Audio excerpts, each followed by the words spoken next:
Kok sangat nak belajar dengan orang luar. Apa salah kita belajar? Kejayaan saya pun di JDT pun saya belajar dengan orang luar, negara-negara luar, foreign expertise. Jadi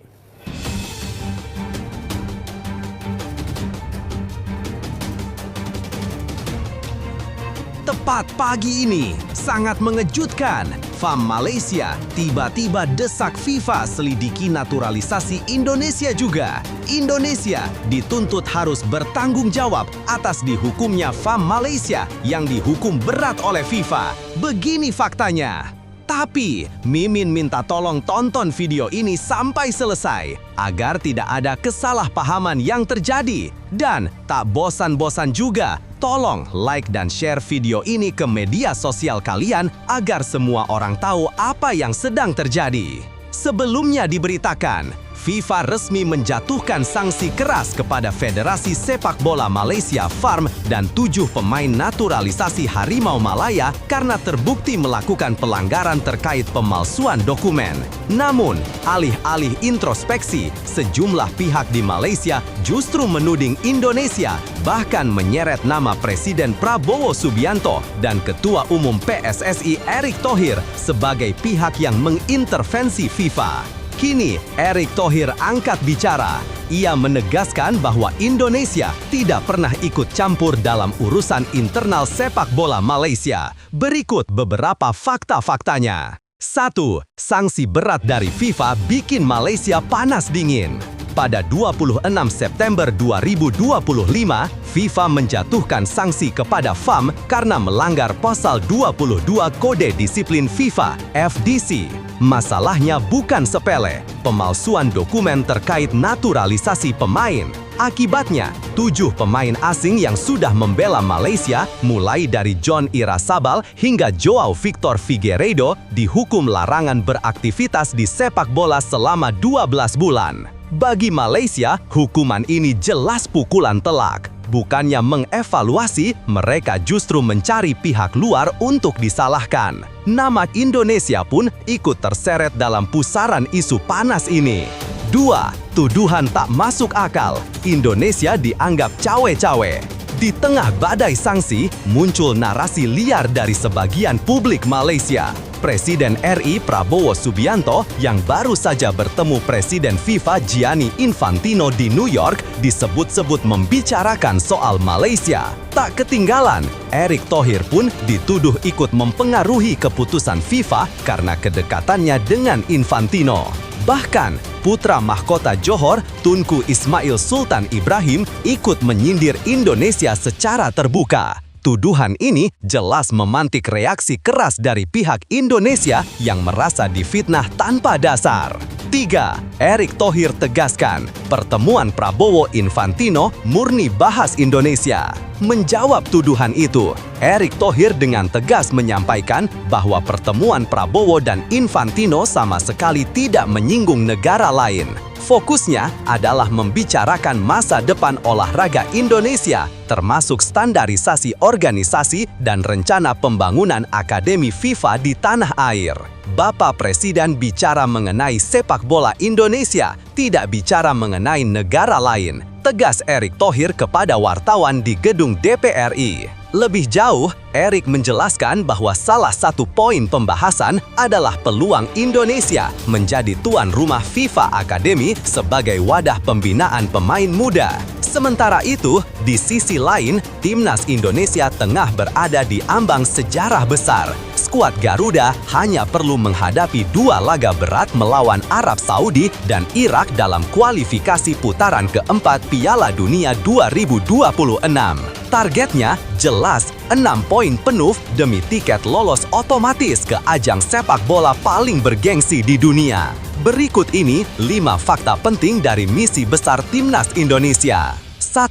Target dari Erick Thohir, 6 poin harga mati. Ketua Umum PSSI Erick Thohir tak main-main soal target Timnas. Melalui Ketua Badan Tim Nasional BTN Sumarji, instruksi jelas sudah diberikan. Sapu bersih kemenangan melawan Arab Saudi dan Irak. Pak Ketua Umum menargetkan kepada kami, harapannya ya 3-3-nya bisa dapat 6 poin. Bisa 3-3, ujar Sumarji kepada media di Bandara Soekarno-Hatta. Pesan ini menegaskan bahwa kemenangan bukan hanya soal hasil pertandingan, melainkan juga soal harga diri bangsa yang harus dijaga. 2. Dua lawan berat, ranking FIFA lebih tinggi. Arab Saudi dan Irak jelas bukan lawan sembarang. Keduanya memiliki ranking FIFA lebih tinggi dibanding Indonesia, membuat duel ini menjadi tantangan besar.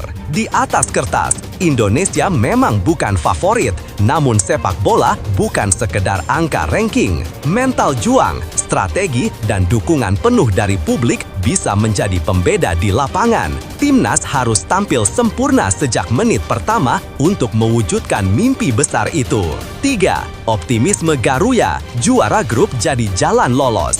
Meski beban berat menanti, skuad Garuda tetap optimis. Target utama mereka adalah menjadi juara grup agar bisa lolos otomatis ke Piala Dunia 2026 tanpa melalui jalur playoff yang penuh risiko. Harapannya, ya semua tentukan teman-teman media juga sama kan, menginginkan hal yang sama. Ya, targetnya seperti itu, lolos otomatis ke Piala Dunia. Optimisme ini bukan sekedar ucapan, tapi juga menjadi motivasi yang harus terwujud lewat kerja-kerja di lapangan. 4. Dua laga penentu, sejarah di depan mata. Indonesia tinggal berjarak 2 pertandingan dari sejarah. Lolos ke Piala Dunia 2026 akan menjadi pencapaian pertama timnas di level senior. Sumarji menegaskan bahwa kesempatan ini adalah momen langka yang wajib diperjuangkan mati-matian. Mereka tinggal berhadapan dengan 2 pertandingan untuk bisa membuat sejarah bermain di Piala Dunia 2026. Dengan segala persiapan, beban mental, dan dukungan publik, skuad Garuda tahu betul betapa berharganya kesempatan ini. 5. Harga diri bangsa menjadi taruhan. Bukan hanya soal tiket Piala Dunia, tapi juga soal kebanggaan Indonesia di kancah internasional. Sumarji menutup pernyataannya dengan kalimat penuh makna. Karena kan kami ini dari awal tadi saya sampaikan, ini harga diri bangsa kita. Kita harus perjuangkan betul. Nah, sebelum lanjut mendengar berita ini, untuk para netizen, keluarkan satu kalimat pamungkas untuk menanggapi kabar ini. Menurut kalian, berapa prediksi skor timnas Indonesia versus Arab Saudi nanti? Dan masih menurut kalian, apakah kalian yakin timnas Indonesia di bawah asuhan Patrick Kluivert mampu mengalahkan Arab Saudi dan Irak? Ayo teman, berikan tanggapan kalian di kolom komentar. Bravo timnas, bravo Patrick Kluivert, bravo PSSI. Ayo Garuda, buktikan bahwa level kita sudah dunia. Buktikan bahwa kita adalah raksasa Asia. Tiket Piala Dunia harga mati. Di sisi lain, jangan lupa juga satu kalimat khusus untuk Patrick Kluivert CS yang sedang berusaha keras memajukan sepak bola Indonesia. Silahkan tulis di kolom komentar. Ayo terbang tinggi Garuda. Mari kita lanjut teman-teman. Kini, semua mata tertuju pada 2 laga hidup mati ini. Apakah timnas Indonesia mampu mewujudkan mimpi besar dan mengibarkan merah putih di Piala Dunia 2026? Mengejutkan, media Inggris sebut laga timnas Indonesia vs Arab Saudi bakal jadi ujian terbesar Garuda. Sebelumnya diberitakan, jelang duel panas timnas Indonesia melawan Arab Saudi di kualifikasi Piala Dunia 2026 zona Asia, media internasional ikut menyoroti. Salah satunya The Guardian dari Inggris yang menyebut pertandingan ini sebagai ujian terbesar untuk skuad asuhan Patrick Kluivert.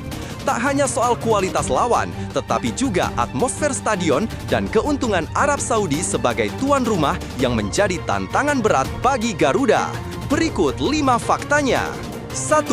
2 laga krusial menanti timnas Indonesia. Timnas Indonesia memasuki fase paling menentukan di putaran keempat kualifikasi Piala Dunia 2026. J-Itzes dan kawan-kawan akan melawan Arab Saudi di King Abdullah Sports City Stadium pada 8 Oktober 2025 sebelum menghadapi Irak di laga berikutnya. Target besar sudah dicanangkan, menjadi juara grup B agar langsung meraih tiket ke Piala Dunia.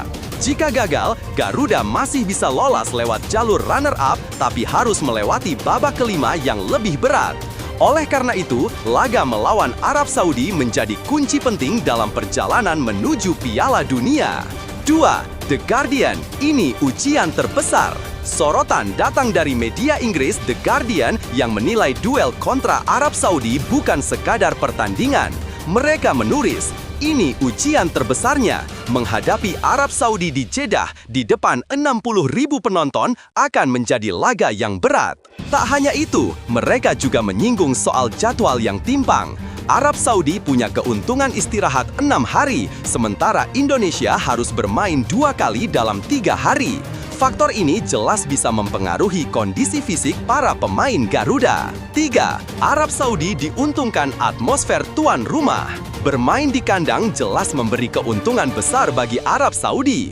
Puluhan ribu supporter The Green Falcon akan memadati stadion, memberi dukungan penuh yang bisa menekan mental lawan. Atmosfer panas di Stadion Jeddah seringkali membuat tim tamu kesulitan tampil lepas. Dukungan publik lokal juga dianggap sebagai pemain ke-12 yang bisa jadi senjata utama Arab Saudi menghadapi Indonesia. 4. Rekor positif Indonesia di laga terdahulu. Meski berat, Garuda punya modal berharga dari catatan pertemuan sebelumnya.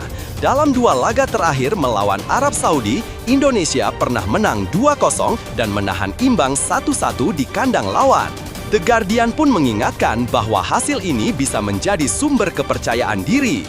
Indonesia bermain imbang di sana pada babak kualifikasi sebelumnya, dan semua tekanan ada pada tuan rumah yang belakangan ini kurang mengesankan. Artinya, peluang Indonesia untuk membuat kejutan tetap terbuka lebar. 5. Laga Irak jadi penentu berikutnya. Setelah melawan Arab Saudi, fokus timnas Indonesia akan langsung bergeser ke Irak. Meski memiliki sejarah panjang sebagai salah satu tim kuat Asia, performa Irak di kualifikasi kali ini dinilai belum terlalu konsisten.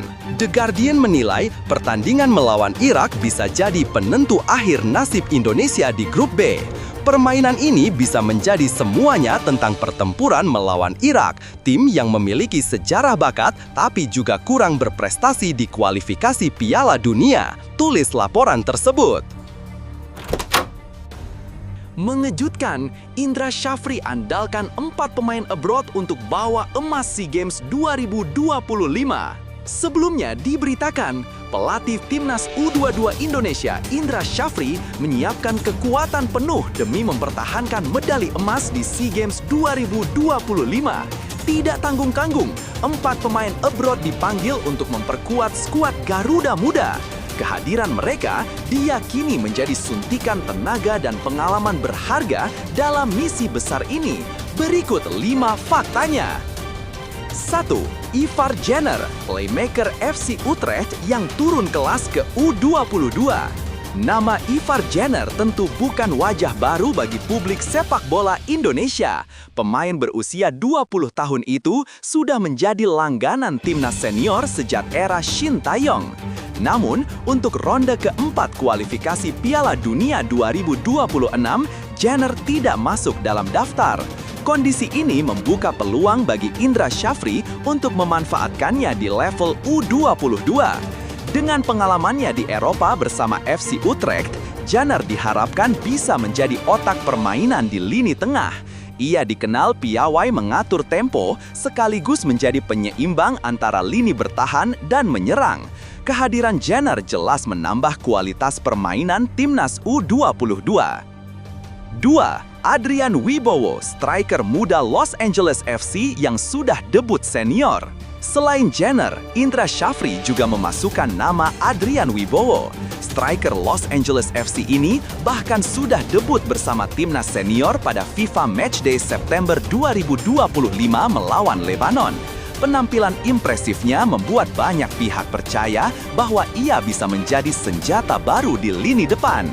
Indra Syafri menaruh harapan besar pada pemain berusia 19 tahun ini. Bermain di MLS, Adrian terbiasa menghadapi lawan dengan fisik kuat dan tempo tinggi. Pengalaman tersebut bisa menjadi modal penting dalam menghadapi ketatnya persaingan SEA Games 2025. 3. Dion Marks, bek tengah yang mulai bersinar di Belanda. Nama berikutnya adalah Dion Marks, Pemain kelahiran Nijmegen itu kini memperkuat top os di kasta kedua Liga Belanda. Meski baru berusia 20 tahun, Dion sudah mencatatkan penampilan di tim senior klubnya. Sebelumnya, ia juga sempat bermain untuk NIC Nijmegen U21 dan tampil bersama timnas U23 Indonesia pada kualifikasi Piala Asia U23 2026.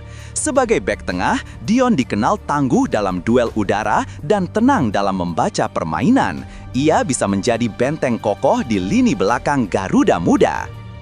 4. Tim Gaypens, pemain serba bisa yang jadi andalan FC Emmen. Dari keempat nama abroad, tim Gaypens mungkin yang paling bersinar. Pemain kelahiran Oldenzaal itu kini menjadi andalan FC Emmen. Dalam 9 pekan perdana musim 2025, Gaypens hanya sekali absen. Menariknya, ia sudah dimainkan dalam 3 posisi berbeda, bek kiri, gelandang tengah, hingga penyerang sayap. Fleksibilitas inilah yang membuat Gaypens menjadi kartu truf bagi Indra Syafri soal kiprahnya. Tak berlebihan jika publik menaruh ekspektasi tinggi pada sosok serba bisa ini. 5. Indra Syafri percaya diri pertahankan emas. Kehadiran 4 pemain abroad ini melengkapi skuad yang juga dihuni pemain naturalisasi seperti Jens Raven dan Rafael Struijk. Indra Syafri tampak serius menyiapkan tim terbaik demi menjaga tradisi emas di SEA Games. Dengan kombinasi pemain lokal dan abroad, Garuda Muda diproyeksikan tampil lebih matang dan berkarakter. Kami membawa kekuatan terbaik untuk membuktikan bahwa Indonesia bisa terus bersaing di level Asia Tenggara, tegas Indra Syafri. Geger, Erick Thohir bantah keras tuduhan Malaysia soal sanksi FIFA. Indonesia tak ikut campur. Sebelumnya diberitakan, FIFA resmi menjatuhkan sanksi keras kepada Federasi Sepak Bola Malaysia, FAM, dan 7 pemain naturalisasi Harimau Malaya karena terbukti melakukan pelanggaran terkait pemalsuan dokumen. Namun, alih-alih introspeksi, sejumlah pihak di Malaysia justru menuding Indonesia, bahkan menyeret nama Presiden Prabowo Subianto dan Ketua Umum PSSI Erick Thohir sebagai pihak yang mengintervensi FIFA. Kini, Erick Thohir angkat bicara. Ia menegaskan bahwa Indonesia tidak pernah ikut campur dalam urusan internal sepak bola Malaysia. Berikut 5 faktanya. 1. Sanksi berat dari FIFA bikin Malaysia panas dingin. Pada 26 September 2025, FIFA menjatuhkan sanksi kepada FAM karena melanggar pasal 22 Kode Disiplin FIFA, FDC. Masalahnya bukan sepele, pemalsuan dokumen terkait naturalisasi pemain. Akibatnya, 7 pemain asing yang sudah membela Malaysia, mulai dari John Irazabal hingga Joe Victor Figueiredo, dihukum larangan beraktivitas di sepak bola selama 12 bulan. Bagi Malaysia, hukuman ini jelas pukulan telak. Bukannya mengevaluasi, mereka justru mencari pihak luar untuk disalahkan. Nama Indonesia pun ikut terseret dalam pusaran isu panas ini. 2. Tuduhan tak masuk akal. Indonesia dianggap cawe-cawe. Di tengah badai sanksi, muncul narasi liar dari sebagian publik Malaysia. Presiden RI Prabowo Subianto yang baru saja bertemu Presiden FIFA Gianni Infantino di New York disebut-sebut membicarakan soal Malaysia. Tak ketinggalan, Erick Thohir pun dituduh ikut mempengaruhi keputusan FIFA karena kedekatannya dengan Infantino. Bahkan putra mahkota Johor, Tunku Ismail Sultan Ibrahim, ikut menyindir Indonesia secara terbuka. Tuduhan ini jelas memantik reaksi keras dari pihak Indonesia yang merasa difitnah tanpa dasar. 3. Erick Thohir tegaskan, pertemuan Prabowo Infantino murni bahas Indonesia. Menjawab tuduhan itu, Erick Thohir dengan tegas menyampaikan bahwa pertemuan Prabowo dan Infantino sama sekali tidak menyinggung negara lain. Fokusnya adalah membicarakan masa depan olahraga Indonesia, termasuk standarisasi organisasi dan rencana pembangunan Akademi FIFA di tanah air. Tangkas Bapak Presiden bicara mengenai sepak bola Indonesia, tidak bicara mengenai negara lain, tegas Erick Thohir kepada wartawan di gedung DPR RI. Lebih jauh, Erick menjelaskan bahwa salah satu poin pembahasan adalah peluang Indonesia menjadi tuan rumah FIFA Academy sebagai wadah pembinaan pemain muda. 4. Indonesia hormati negara ASEAN tak akan campuri urusan Malaysia. Erick Thohir juga menekankan bahwa Indonesia selalu menghormati negara-negara ASEAN. Baginya, sportivitas dan kebersamaan justru penting dijaga agar olahraga kawasan bisa maju bersama. G. Kita tidak ikut campur dengan politik atau kebijakan masing-masing negara, ujar Erick. Pernyataan ini menjadi penegasan bahwa tuduhan Malaysia hanyalah opini tanpa fakta. Indonesia fokus pada urusan dalam negeri, bukan mencari keuntungan dari kesalahan tetangga. 5. Fokus Indonesia bahwa olahraga mendunia bukan ikut campur politik. Daripada sibuk menanggapi tuduhan, Erick tegaskan bahwa Indonesia kini sedang fokus mengejar mimpi besar, membawa sepak bola, bulu tangkis, hingga pencaksilat mendunia. Tak ikut campur isu-isu negara lain, kata Erick menutup pernyataannya. Dengan kata lain, tuduhan Malaysia justru tak masuk akal karena Indonesia sedang serius membangun fondasi olahraga nasional agar bisa bersaing di level internasional. Terbongkar, ini dia biang keroknya. Malaysia kena sanksi FIFA, Vietnam disebut dalang di baliknya. Sebelumnya diberitakan, FIFA resmi menjatuhkan sanksi berat kepada Federasi Sepak Bola Malaysia FARM dan 7 pemain naturalisasi yang kedapatan menggunakan dokumen palsu dalam proses pendaftaran. Keputusan ini bukan hanya soal denda dan larangan bermain, tetapi juga memicu spekulasi keterlibatan pihak eksternal yang dituding sebagai pelapor, termasuk Vietnam. Berikut 5 faktanya. 1. Denda fantastis dan hukuman berat dari FIFA. Federasi Sepak Bola Malaysia FAM dijatuhkan denda sebesar 350.000 franc Swiss atau sekitar 7,3 miliar rupiah. Angka itu menjadi pukulan telak bagi federasi yang selama ini gencar mengandalkan pemain naturalisasi untuk mendongkrak performa timnas. Tak hanya FAM, 7 pemain naturalisasi Malaysia juga menerima hukuman larangan bermain selama 12 bulan. Nama-nama mereka bukan sembarangan. Ada Facundo Garces, Rodrigo Holgado, Joao Figueiredo, hingga Hector Hevel. Masing-masing pemain juga didenda 2.000 franc Swiss. Hukuman ini membuat masa depan karir mereka, baik di klub maupun di level internasional, berada dalam ancaman serius. 2. Skandal berawal dari kemenangan 4-0 atas Vietnam. Kasus ini mencuat setelah laga kualifikasi Piala Asia 2027 pada 10 Juni 2025, di mana Malaysia menggilas Vietnam dengan skor mencolok 4-0. Hasil itu sempat dianggap sebagai bukti keberhasilan proyek naturalisasi FAM. Namun, kebahagiaan itu hanya sesaat. Setelah pertandingan, muncul laporan tentang kejanggalan dokumen naturalisasi 7 pemain asing tersebut. Dari sinilah FIFA turun tangan, menyelidiki, hingga akhirnya menjatuhkan sanksi berat. Parahnya, kemenangan Malaysia terancam dibatalkan dan bisa diubah menjadi kekalahan 0-3 yang justru menguntungkan Vietnam. 3. Media Cina sebut Vietnam sebagai pelapor. Spekulasi makin panas setelah media Cina seperti 163 dan QQ mengklaim bahwa Federasi Sepak Bola Vietnam (VFF) adalah pihak yang melaporkan Malaysia ke FIFA. Dugaan itu muncul karena Vietnam merasa dirugikan langsung dari hasil kekalahan telak 0-4. Menurut laporan media tersebut, VFF mengajukan protes resmi setelah laga, menuding Malaysia memakai pemain ilegal. Tuduhan itu mendorong FIFA membuka penyelidikan yang kemudian menemukan bukti pemalsuan dokumen. Jika benar Vietnam adalah pelapor, maka hubungan sepak bola antara kedua negara dipastikan semakin memanas. 4. Tunku Ismail pertanyakan konflik kepentingan di FIFA. Putra mahkota Johor, Tunku Ismail Sultan Ibrahim, tokoh utama di balik proyek naturalisasi Malaysia, tidak tinggal diam.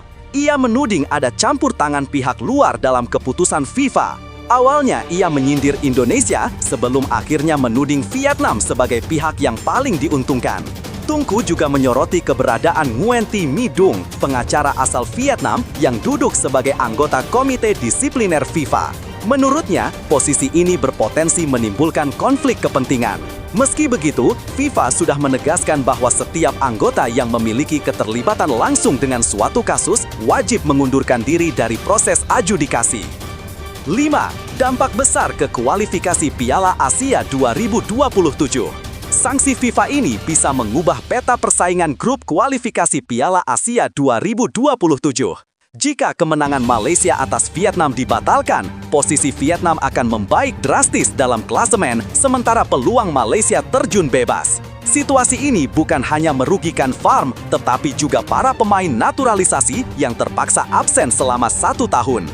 Publik sepak bola Malaysia kini terbelah. Ada yang mendukung perjuangan banding Farm, ada pula yang kecewa karena merasa federasi terlalu gegabah dalam proyek naturalisasi.